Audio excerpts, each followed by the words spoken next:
उस दिन पूरे ओवरऑल दिन में इन्होंने कम से कम 100-150 के करीब सीवर को खोला था।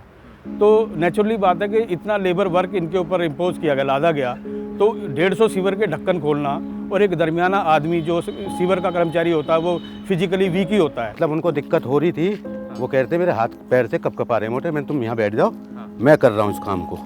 तो मैं सब्बल मार रहा था जो सरिया की होती है, मैं इस पे ध्यान चला गया मेरा, और वो पता नहीं उठ रहे थे क्या उठ रहे थे, बैठना एक बार बताऊंगा। एकदम से ऐसे बैठे हुए थे, मैं अपने यूं करके काम कर रहा था, वो इतनी देर में देखा तो उठ रहे थे, पता नहीं क्या हो रहे थे, ध्यान पड़े। खाना वाना खा के चले गए थे, तो फिर वहाँ से ना एक अंकल आए 12 बजे दोपहर को कि आपके पापा की डेथ हो गई। हमने तो थाने में कार्रवाई की थी, वो थाने से कुछ आया नहीं अभी तक। कल को मेरा ही हो जाता है ऐसा तो वो बेचारा क्या करता, वो भी मेरी तरह गवाही देता। नमस्कार, मैं मुकुल सिंह चौहान।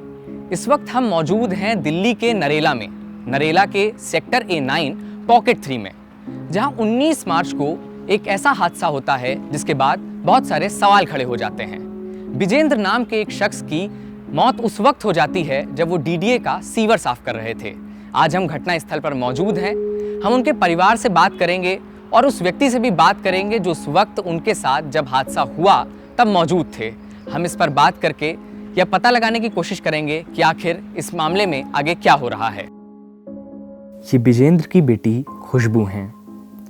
बचपन में माँ के गुजर जाने के बाद पिता ने ही इन्हें और इनकी 2 बहनों को संभाला। अब पिता की मौत के बाद 18 साल की खुशबू के कंधों पर 2 छोटी बहनों की जिम्मेदारी है।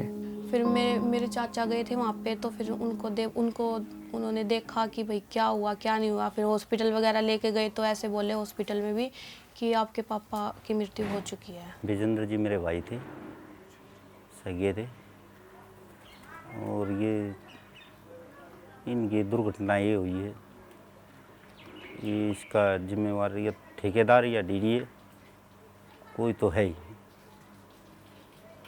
अब यही इसका, हम तो यही चाहते हैं जी, इन बच्चों को इनका हक मिलना चाहिए। अब ये बिन माँ बाप के हो गए, अनाथ ही हैं बेचारे। तो हम तो यही चाहते हैं इनको इनका हक मिले जी, जो हक मिलना चाहिए इनको। वो कह रहे थे मेरे हाथ पैर से कब आ रहे मोटे, मैं तुम यहाँ बैठ जाओ, मैं कर रहा हूँ इस काम को। तो मैं सब्बल मार रहा था जो सरिया की होती है, मैं इस पे ध्यान चला गया मेरा, और वो पता नहीं उठ रहे थे क्या उठ रहे थे, बैठना एक बार बताऊंगा। एकदम से ऐसे बैठे हुए थे, मैं अपने यूं करके काम कर रहा था, वो इतनी देर में देखा तो उठ रहे थे, पता नहीं क्या हो रहे थे, ध्यान पड़े बाथरूम, और झाग आ गए मुझे। अब वहाँ पे गाड़ी खड़ी हुई थी, वहाँ ठेकेदार खड़ा होता है, एक DDA का आदमी। मैंने फटाफट बोला रिक्शा मंगाओ, रिक्शा आ गया तुरंत ही। ठेकेदार साथ थे आपके? हाँ, ठेकेदार सामने खड़ा हुआ था। अच्छा। और एक DDA का आदमी भी खड़ा हुआ था। तो यहाँ पे ऐसे उनको फटाफट वहाँ तक, मैं अकेला था, उनको रिक्शे में डाल के हरिचंद हॉस्पिटल लेके गए। जब तक लेके गए डॉक्टरों ने आँख वाँख देखी, बोले तो गए कितनी देर पहले की घटना। मैंने सर ऐसे बात है, ऐसे हुआ था, बस, और इससे ज़्यादा बस ये मेरे सामने दुर्घटना हुई है।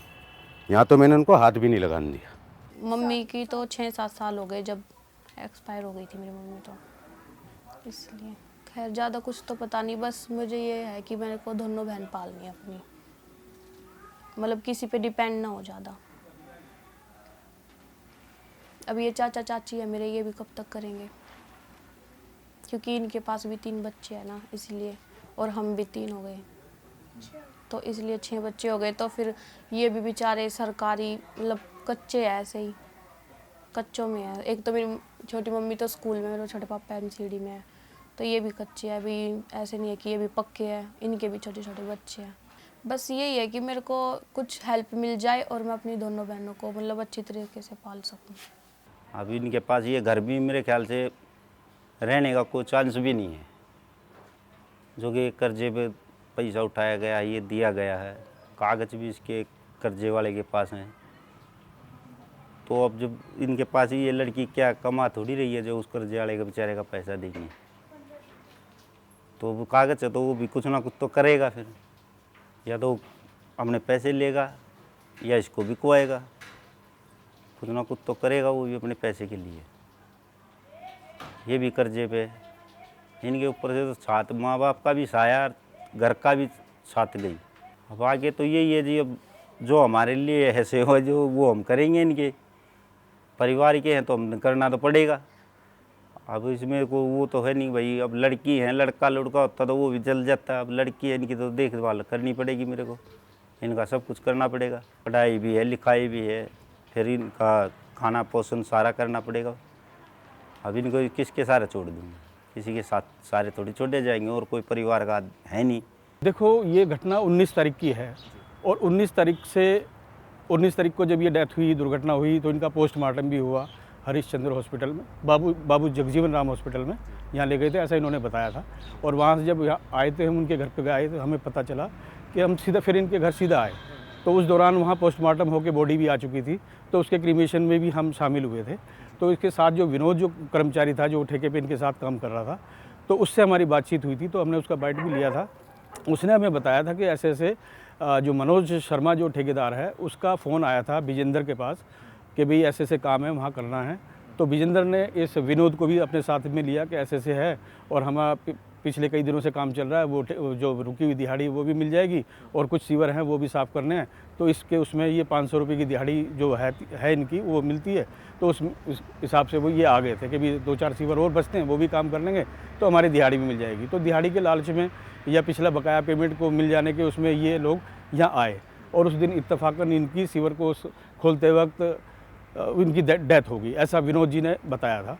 क्योंकि हमें विनोद जी से आज भी मुलाकात हुई है, तो आज भी हम साइट पे आए हैं, तो विनोद जी ने ये बताया कि उस दिन पूरे ओवरऑल दिन में इन्होंने कम से कम 100-150 के करीब सीवर को खोला था। तो नेचुरली बात है कि इतना लेबर वर्क इनके ऊपर इम्पोज किया गया, लादा गया, तो 150 सीवर के ढक्कन खोलना, और एक दरमियाना आदमी जो सीवर का कर्मचारी होता है वो फिजिकली वीक ही होता है, क्योंकि काफ़ी साल से जो सीवर का काम करता है, तो उसकी गैस और इसका जो गैस के जो पॉइजनस गैस होती है, इसके इफ़ेक्ट जो शरीर पे होते हैं, तो उससे शरीर काफ़ी कमज़ोर हो जाता है। तो उसी के चलते ही अब इन्होंने बताया कि भी उस दिन हमने 150 सीवर के ढक्कन खोले। तो नेचुरली जब सुबह 9 बजे से काम चल रहा होगा और ये घटना 1:30 बजे की है, दोपहर की है मतलब, और दोपहर तक इन्होंने 150 ढक्कन खोल चुके थे। तो नेचुरली शरीर को पे असर हुआ होगा, फिजिकली वीक है और उसके दौरान ज़्यादा लेबर वर्क इनसे लिया गया, तो उसी के चलते ये दुर्घटना हुई और उनकी डेथ हुई। ये महज आंकड़े नहीं हैं जो अखबार की हेडलाइन तक सीमित रहें। ये किसी के भाई, किसी के बेटे, किसी के पिता तो किसी के पति थे। 20 सितंबर 2020 में छपी बिजनेस स्टैंडर्ड की रिपोर्ट के अनुसार सीवर और सेप्टिक टैंक साफ करते हुए बीते 10 सालों में 631 लोगों की मौत हुई है। मौत का यह सिलसिला बदस्तूर जारी है, मगर इस मामले में अभी तक किसी की गिरफ्तारी नहीं हुई है। विजेंद्र की बेटियों की आंखों में हजारों सवाल देखे जा सकते हैं। अंधेरे में दिख रहा भविष्य उनकी आंखों में साफ देखा जा सकता है, मगर शासन प्रशासन का एक भी नुमाइंदा इनकी सुध लेने नहीं आया।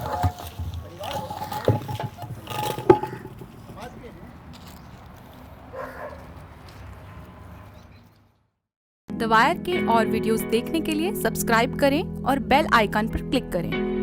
स्वतंत्र पत्रकारिता की आर्थिक मदद करने के लिए डिस्क्रिप्शन में दिए गए लिंक पर जाएं और अपनी राशि चुनें।